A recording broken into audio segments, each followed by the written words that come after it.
மேட்டூர் அகரம் TNPSC பயிற்சி மையம். இன்றைக்கி ஜாகிரபியில் ஓகேங்களா ஒரு டாபிக் மட்டும் நம்ம இன்றைக்கி பார்க்க போகிறோம் கிளாஸு. அது எந்த டாபிக் அப்படின்னா போக்குவரத்து மற்றும் தகவல் தொடர்பு. ஓகேங்களா 8வது பகுதியில் இருக்குது. இதை பற்றி தான் நம்ம இன்றைக்கி கிளாஸ் பார்க்க போகிறோம். 8வது போக்குவரத்து மற்றும் தகவல் தொடர்பு வணிகம். இதை பற்றி தான் நம்ம இன்றைக்கி கிளாஸ் பார்க்க போகிறோம். ஓகேங்களா போக்குவரத்து மற்றும் தகவல் தொடர்பு. ஓகேங்களா இந்தியாவில் போக்குவரத்து என்பது பயணிகள் மற்றும் சரக்குகளை ஓரிடத்திலிருந்து மற்றொரு இடத்திற்கு எடுத்துச் செல்வதாகும். போக்குவரத்து அமைப்பு ஒரு நாட்டின் உயிர் நாடியாக கருதப்படுகிறது. பண்டைய காலத்தில் மனிதன் கால்நடையாகவோ அல்லது விலங்குகளிலேயோ எருது, காளை, குதிரை, கழுதை போக்குவரத்துக்கு பயன்படுத்தி வந்தான். சக்கரம் கண்டுபிடிக்கப்பட்ட மூலம் போக்குவரத்து எளிமையாக்கப்பட்டது மற்றும் படிப்படியாக பல்வேறு போக்குவரத்து முறைகள் உருவாகின. உலகில் பிரதானமான 3 போக்குவரத்து வகைகள் பின்வருமாறு.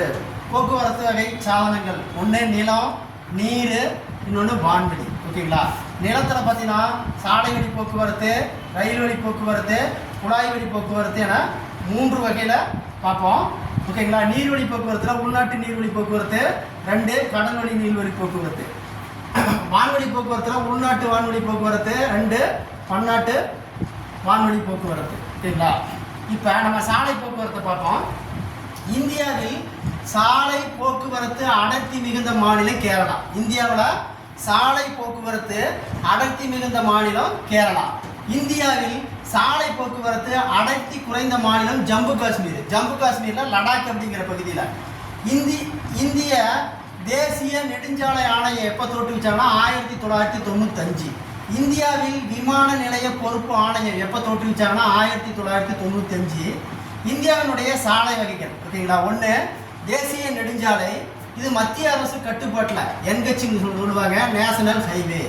2 மாநில நெடுஞ்சாலை, மாநில அரசு கட்டுப்பாட்டில் ஸ்டேட் ஹைவே. மாவட்ட நெடுஞ்சாலையில் மாநகராட்சி, கிராமப்புற நெடுஞ்சாலையில் பேரூராட்சி. எல்லையோர சாலை 1960 உருவாக்கப்பட்டது. பன்னாட்டு நெடுஞ்சாலை பாகிஸ்தான், நேபாளம், பூட்டான், மியான்மருக்கு வரை போடக்கூடியது தான் பன்னாட்டு நெடுஞ்சாலை. தங்க நாற்கரச்சாலை ஓகேங்களா இதனுடைய நீளம் பார்த்தீங்கன்னா 5846 கிலோமீட்டர் நீளம். இது எப்போ தொடங்கினாங்கன்னா 1999. அதாவது டெல்லி, மும்பை, சென்னை, கல்கத்தா ஆகிய 4 நகரங்களையும் இணைப்பது தான் தங்க நாற்கரச்சாலைகள். அடுத்து பார்த்தீங்கன்னா கிராண்ட் ட்ரங்க் சாலை ஆங்கிலேயர் ஆட்சி காலத்தில் அமைக்கப்பட்டது. ஷெர்ஷா சூரி தான் இதை அமைச்சார். அது எவ்வளோ தூரம் எதிலிருந்து எது வரைக்கும் பார்த்தீங்கன்னா அமிர்தசரத்திலிருந்து கல்கத்தா வரை. உலகிலேயே மிக நீளமான போக்குவரத்து சேவை எங்கன்னா டெல்லியிலிருந்து லண்டன் வரை. அடுத்து பார்த்தீங்கன்னா தேசிய நெடுஞ்சாலை நேஷனல் ஹைவே NH1 டெல்லியிலிருந்து அமிர்தசரஸ் வரை, NH2 Delhi to Calcutta, NH3 பார்த்தீங்கன்னா ஆக்ரா டு மும்பை, NH4 சென்னையிலேருந்து மும்பையிலேருந்து சென்னை, NH5 சென்னையிலிருந்து Calcutta, NH6 Calcutta to Mumbai, NH7 Varanasi to Kanyakumari. இந்தியாவின் நீளமான நெடுஞ்சாலை எதுனா NH7, அதாவது வாரணாசியிலிருந்து கன்னியாகுமரி வரை. எத்தனை கிலோமீட்டர்னு பார்த்தீங்கன்னா 2369 kilometre. NH8 Delhi to Mumbai, NH9 Pune to Vijayawada, NH10 Delhi to Pakistan, NH44 Hosur to Kanyakumari. தமிழ்நாட்டின் நீளமான நெடுஞ்சாலை எது அப்படின்னு கேட்டானா NH44. அது எதிலிருந்து எது வரைனா ஒசூர் டு கன்னியாகுமரி. தமிழ்நாட்டின் நீளமான நெடுஞ்சாலை எவ்வளோ தூரம்னு கேட்டாங்கன்னா 627.21 kilometre. 627.21 kilometre. NH45 Chennai to Dindigul, NH46 Krishnagiri to Ranipet, NH7 Salem to Kanyakumari. NH7A Ernakulam to Kochi வரை. இது இந்தியாவின் குறைந்த நெடுஞ்சாலை கொண்ட நெடுஞ்சாலை. இது 6 கிலோமீட்டர் நீளம். 48 மங்களூர் டு பெங்களூர், 49 மதுரை டு தனுஷ்கோடி. தமிழ்நாட்டின் மிக குறைந்த தேசிய நெடுஞ்சாலை அப்படின்னு பார்த்தீங்கன்னா தமிழ்நாட்டில் NH785 மதுரை டு நத்தம். எத்தனை கிலோமீட்டர்னா 38 கிலோமீட்டர். இந்தியாவின் முதல் வாகன தொழிற்சாலை ஓகேங்களா பிரீமியர் ஆட்டோமொபைல் 1947 தொடங்கினாங்க. இது மும்பையில் குர்லா அப்படிங்கிற இடத்துல இருக்குது. இந்தியாவின் இரண்டாவது வாகன தொழிற்சாலை இந்துஸ்தான் மோட்டார்ஸ் 1947 கல்கத்தாவோட உத்தரபாரா அப்படிங்கிற இடத்துல இருக்கு. அடுத்து பார்த்தீங்கன்னா ரயில் வழி போக்குவரத்து. ஓகேங்களா, ரயில் வழி போக்குவரத்தின் தந்தை யாருன்னு கேட்டாங்கன்னா டல்கோசி பிரபு. இந்தியா தரைவழி போக்குவரத்து அமைப்பின் முதுகெலும்பாக கருதப்படுகிறது. மிக அதிக அளவிலான பயணிகள் மற்றும் சரக்கு போக்குவரத்து தேவையை பூர்த்தி செய்வதன் மூலம் பொருளாதார வளர்ச்சிக்கான பங்குகளை ரயில்வே அளித்து வருகிறது. இந்திய ரயில்வே போக்குவரத்தில் ஆசியா கண்டத்தில் முதலிடம், உலக அளவில் 2வது இடம். உலகிலேயே அதிக பணியாளர்கள் இருக்கக்கூடியது ரயில்வே அமைப்பு. இந்தியாவின் முதல் புறநகர் ரயில்வே போக்குவரத்து மும்பையில் 1925 தொடங்கப்பட்டது. ரயில் போக்குவரத்து இல்லாத மாநிலம் எதுன்னு கேட்டாங்கன்னா மேகாலயா. ரயில் போக்குவரத்து இல்லாத மாநிலம் எதுன்னு கேட்டாங்கன்னா மேகாலயா. இந்தியாவின் முதல் வைஃபை வசதி அமைத்த இடம் பெங்களூர். இந்தியாவின் முதல் ரயில் போக்குவரத்து எப்போ தொடங்கினாங்கன்னா 1853 மும்பை டு தானே. எத்தனை கிலோமீட்டர் கேட்டாங்கன்னா 34 கிலோமீட்டர். அதாவது இந்தியாவின் முதல் ரயில் போக்குவரத்து மும்பை டு தானே எத்தனை கிலோமீட்டர் கேட்டாங்கன்னா 34 கிலோமீட்டர். இயர் என்னன்னு கேட்டாங்கன்னா 1853. இந்தியாவின் இரண்டாவது ரயில் போக்குவரத்து 1854 ஹவுரா டு ராணிகஞ்ச். தமிழ்நாட்டின் முதல் ரயில் போக்குவரத்து 1856 சென்னை டு அரக்கோணம். விதவை மறுமண சட்டம் லாகூர் வரை கராச்சி ரயில் பாதை இதே ஆண்டு. ஓகேங்களா, 1856 3 ஆன்சரு. விதவை மறுமண சட்டம் லாகூர்லேருந்து கராச்சி வரை ரயில் பாதை அமைச்சது. தமிழ்நாட்டினுடைய முதல் ரயில் போக்குவரத்து 1856. இந்திய ரயில்வே மண்டலங்கள் மொத்தம் எத்தனை கேட்டாங்கன்னா 17. அனைத்து ரயில்வே மண்டலத்தின் தலைமையகம் எங்கன்னு கேட்டாங்கன்னா டெல்லி. கிழக்கு ரயில்வே மண்டலத்தின் தலைமையகம் கல்கத்தா. மேற்கு ரயில்வே மண்டலத்தின் தலைமையகம் மும்பை. வடக்கு ரயில்வே மண்டலத்தின் தலைமையகம் எதுன்னு கேட்டாங்கன்னா டெல்லி. இதுதான் மிகப்பெரிய ரயில்வே மண்டலம். தெற்கு ரயில்வே மண்டலத்தின் தலைமையகம் எதுன்னு கேட்டாங்கன்னா சென்னை. தென்மத்திய ரயில்வே மண்டலத்தின் தலைமையகம் எதுன்னு கேட்டாங்கன்னா செகந்திராபாத். தென்கிழக்கு ரயில்வே மண்டலத்தின் தலைமையகம் எதுனா கல்கத்தா. தென்மேற்கு ரயில்வே மண்டலத்தின் தலைமையகம் எதுனா ஹூப்ளி. தென்கிழக்கு மத்திய ரயில்வே மண்டலத்தின் தலைமையகம் எதுன்னு கேட்டாங்கன்னா பிலாஸ்பூர். வடகிழக்கு ரயில்வே மண்டலத்தின் தலைமையகம் எதுனா கோராக்பூர். இதுதான் மிக பெரிய நடைபாதை கொண்டது கோராக்பூர்ல. வடகிழக்கு எல்லை ரயில்வே மண்டலத்தின் தலைமையகம் எதுன்னு கேட்டாங்கன்னா மாணிக்கப்பூர். வடமேற்கு ரயில்வே மண்டலத்தின் தலைமையகம் எதுன்னு கேட்டாங்கன்னா ஜெய்ப்பூர். வடக்கு மத்திய ரயில்வே மண்டலத்தின் தலைமையகம் எதுன்னு கேட்டாங்கன்னா அலகாபாத். மத்திய ரயில்வே மண்டலத்தின் தலைமையகம் எதுன்னு கேட்டாங்கன்னா மும்பை. மேற்கு ரயில்வே மண்டலத்தின் தலைமையகம் எதுன்னு கேட்டாங்கன்னா ஜபல்பூர். கிழக்கு கடற்கரை ரயில்வே மண்டலத்தின் தலைமையகம் எதுன்னு கேட்டாங்கன்னா புவனேஸ்வர். கிழக்கு மத்திய ரயில்வே மண்டலத்தின் தலைமையகம் எதுன்னு கேட்டாங்கன்னா காசிப்பூர். கொங்கண ரயில்வே மண்டலத்தின் தலைமையகம் எதுன்னு கேட்டாங்கன்னா மும்பை நாவி. அப்போ ரயில்வே பாதை பார்த்தீங்கன்னா 4 வகையாக பிரிக்கிறாங்க. ரயில்வே பாதையை 4 வகையாக பிரிக்கிறாங்க. ஒன்று அகல ரயில் பாதை, அது பார்த்தீங்கன்னா 1.676 மீட்டர். ஓகேங்களா, இதுக்கு பிராட்வேன்னு வேறு பெயர். மீட்டர் பாதை 2வது 1 மீட்டர், இது மீட்டர் கேஜ்னு சொல்லுவாங்க. குறுகிய பாதை பார்த்தீங்கன்னா 0.762 மீட்டர், இது நேரே கேஜ்னு சொல்லுவாங்க. குறுகிய தூக்கு பாதை 0.762 மீட்டர், நேரோ கேஜ். இந்திய ரயில் போக்குவரத்து தேசியமயமாக்கப்பட்டது எப்படின்னு கேட்டாங்கன்னா 1952. இந்திய ரயில்வே பாதையின் மொத்த நீளம் எவ்வளோன்னு கேட்டாங்கன்னா 67,368 கிலோமீட்டர். இந்தியாவின் அதிக விரைவு ரயில் போக்குவரத்து எதுனா சதாப்தி எக்ஸ்பிரஸ். போபாலிலிருந்து சதாப்தி வரை மணிக்கு இது 150 கிலோமீட்டர் வேகத்தில் செல்லும். தற்போது இந்தியாவில் அதிவிரைவு ரயில் போக்குவரத்து எதுனா கதிமான் எக்ஸ்பிரஸ், டெல்லி டு ஆக்ரா, மணிக்கு 160 கிலோமீட்டர் வேகத்தில் செல்லக்கூடியது. இந்தியாவின் வெகு தூரம் செல்லும் ரயில் எதுன்னு கேட்டாங்கன்னா விவேக் எக்ஸ்பிரஸ், கன்னியாகுமரி டு திப்ருகர். தமிழ்நாட்டின் முதல் ரயில் நிலையம் எதுன்னு கேட்டாங்கன்னா ராயப்பேட்டை. நாட்டின் முதல் தனியார் ரயில்வே சேவை தொடங்கப்பட்ட இடையில்னா டெல்லி டு குர்கான், 6 கிலோமீட்டர். ரயில் பயணிகளுக்கு காப்பீடு சட்டம் எப்போ கொண்டு வந்தாங்கன்னா 1994. ரயில் பயிற்சி பள்ளி அமைக்கப்பட்ட இடம் பரோடா, குஜராத். இந்தியாவின் முதல் சுரங்க ரயில் அமைந்துள்ள இடம் கல்கத்தா. உலகின் முதல் மருத்துவ ரயில் லைஃப் லைன் எக்ஸ்பிரஸ் அல்லது ஜீவன் ரேகா இது எப்போ தொடங்கினான்னா 1994. அரண்மனை ரயில் முதல்ல எங்கே தொடங்குறான்னா கல்கத்தாவில். இந்தியாவின் முதல் ரயில் அமைச்சர் யாருன்னா ஜான் மத்தாய். சதர்ன் ரயில்வேல ஃபர்ஸ்ட் உமன் யாருன்னா சிவி திலகவதி. எந்த ஆண்டுன்னு கேட்டாங்கன்னா 1995. ரயில் என்ஜின் பெட்ரோல் எங்கே தயாரிச்சாங்கன்னா சித்தராஞ்சல், இது மேற்கு வங்காளம். ரயில் என்ஜின் டீசல் என்ஜின் எங்கே தயாரிக்கப்பட்டதுன்னா வாரணாசி, உத்தரப்பிரதேசம். ரயில் பெட்டி தொழிற்சாலை ஐசிஎஃப் இன்டகிரல் கோச் ஃபேக்டரின்னு சொல்லுவாங்க சென்னையில் 1995. இது எந்த நாட்டின் உதவியுடன் தொடங்கப்பட்டதுன்னா சுவிட்சர்லாந்து நாடு. ரயில் உதிரி பாகங்கள் தொழிற்சாலை பார்த்தீங்கன்னா கபூர்தலா, பாட்டியா. ரயில் சக்கரம் அச்சு தொழிற்சாலை கான்பூர், பெங்களூர். ரயில் என்ஜினை கண்டுபிடித்தவர் யாருன்னா ஸ்டீபன்சன். ரயில் நீராவி என்ஜினை கண்டுபிடித்தவர் யாருன்னா சேம்ஸ் வாட். தமிழ்நாட்டில் மொத்தம் 690 ரயில் நிலையங்கள் உள்ளன. சென்னையை தலைமையிடமாக கொண்டு தெற்கு ரயில்வே மண்டலம் 6 கோட்டங்களாக உள்ளன. 1 சென்னை, 2 திருச்சி, 3 மதுரை, 4 பாலக்காடு, 5 திருவனந்தபுரம், 6 சேலம். சேலம் எப்போ தொடங்கினாங்கன்னா 2007 முதல். இந்தியாவில் 8 பெருநகரங்களில் மெட்ரோ ரயில் சேவை வழங்கப்படுகிறது. 6வது பெருநகரம் தான் சென்னை. முதல் பெருநகரம் எதுனா கல்கத்தா. எம்ஆர்டிஎஸ் செப்டம்பர் 2018 507 கிலோமீட்டர் நீளமுள்ள 381 ரயில் நிலையங்கள் உள்ளன. கிபி 1453 கிபி 1453 துருக்கியர் கான்ஸ்டன்டினோபிளை கைப்பற்றிய பிறகு ஓகேங்களா தரைவழி போக்குவரத்து தடை செய்யப்பட்டது.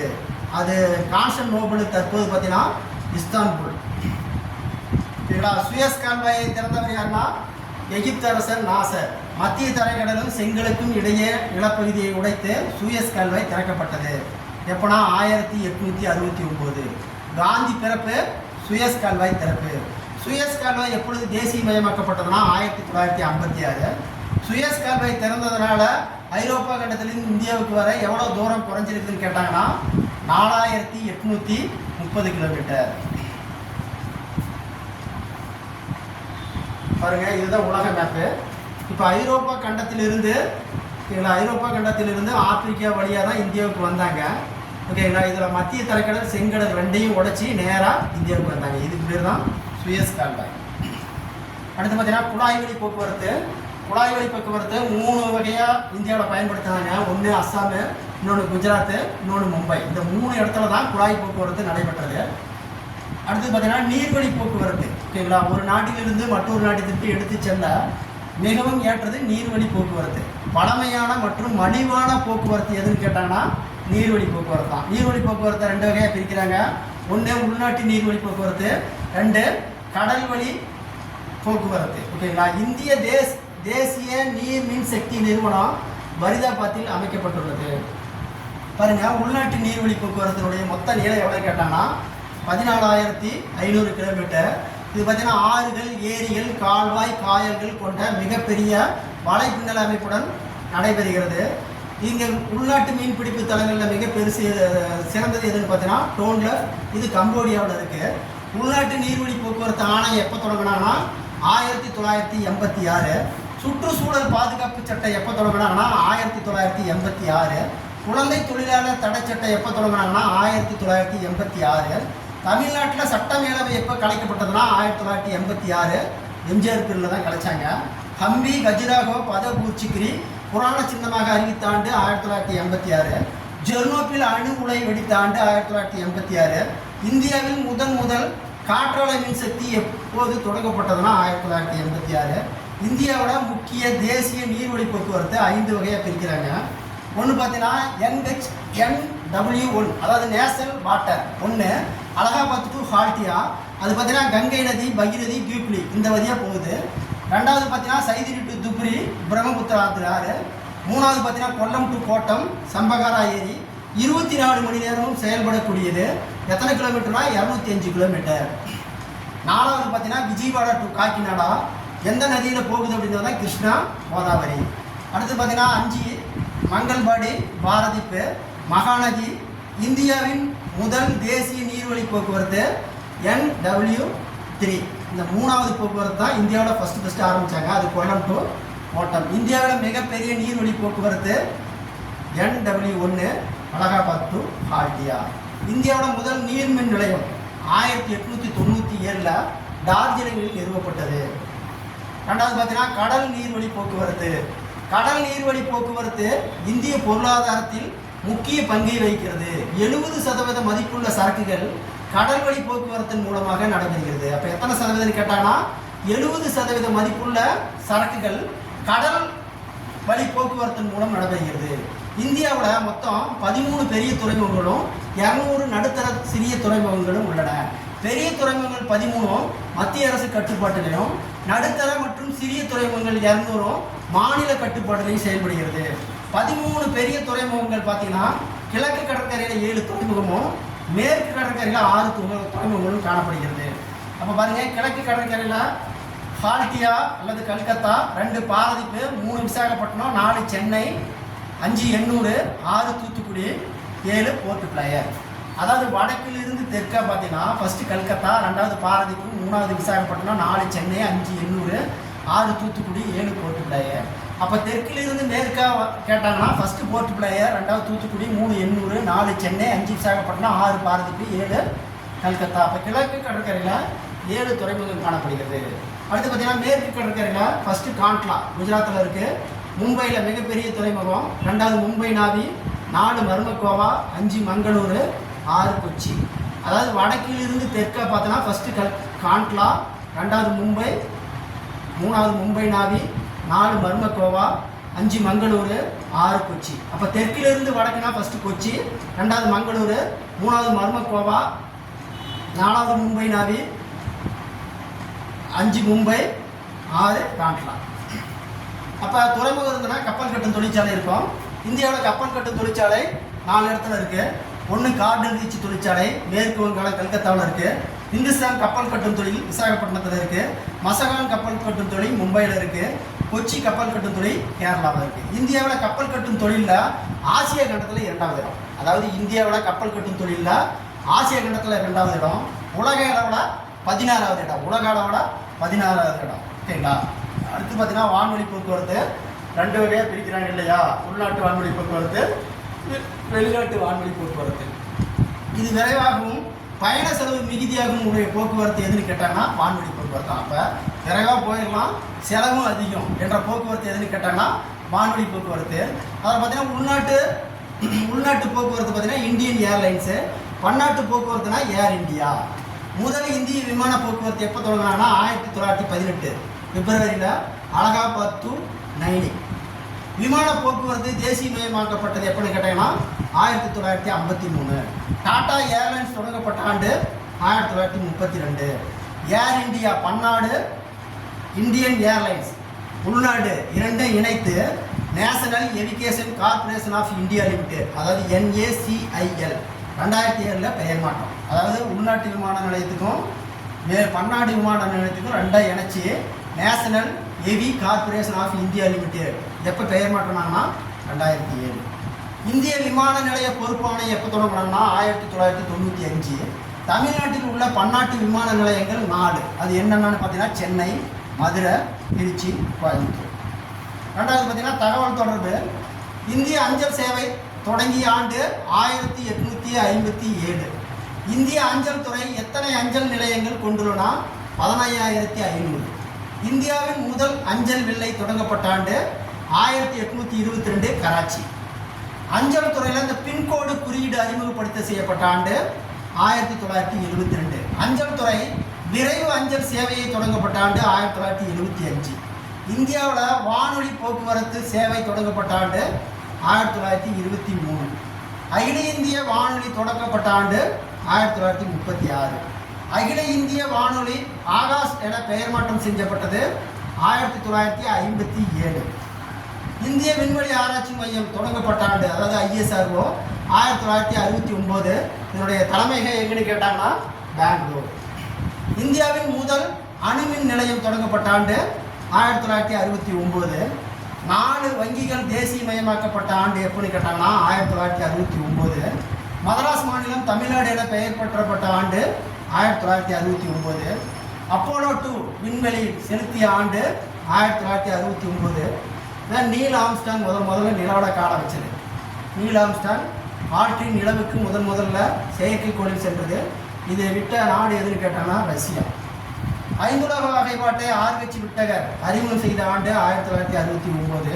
இந்திய தொலையுணர்வு செயற்கைக்கோள் அமைப்பு நிறுவப்பட்ட ஆண்டு 1988.